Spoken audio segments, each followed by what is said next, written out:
80 शब्द प्रति minute dictation start करते हैं 5 सेकेंड बाद।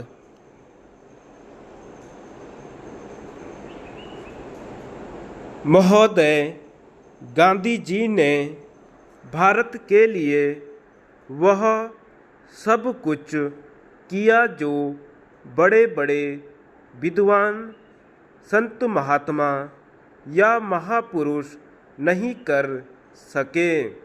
भारत की एकता एवं अखंडता के लिए उन्होंने वह सब कुछ किया जो शताब्दियों से किसी के द्वारा नहीं हो पाया था।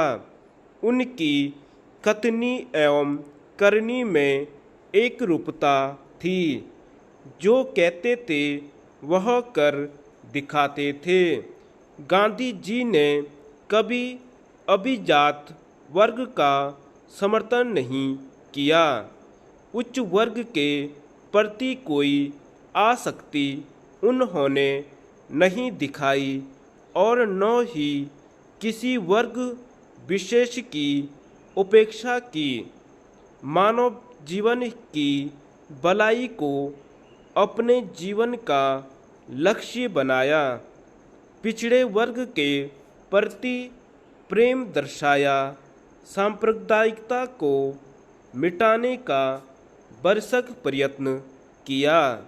उन्होंने जो कुछ भी किया वह अपने आप में एक इतिहास बन चुका है।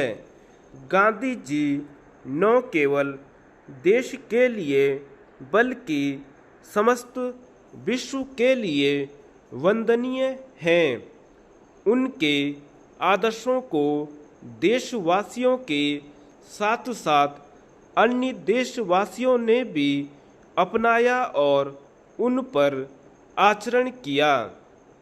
आईने की तरह साफ सुथरे उनके जीवन को देखकर उनके विरुद्ध ढकोसला या ढोंगी जैसे शब्दों का प्रयोग करना शोभा नहीं देता।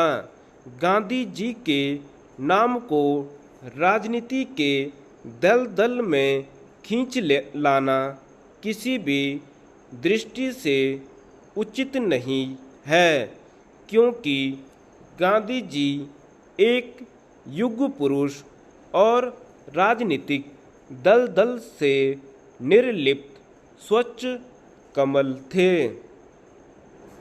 देश के सुपूतों ने समूचे देश के लिए एक राष्ट्रभाषा की आवश्यकता महसूस की थी जो अंग्रेजी का स्थान लेकर देश के साहित्य और संस्कृति को विकसित कर सकेगी और राष्ट्रीय एकता की प्रतिष्ठा कर सकेगी।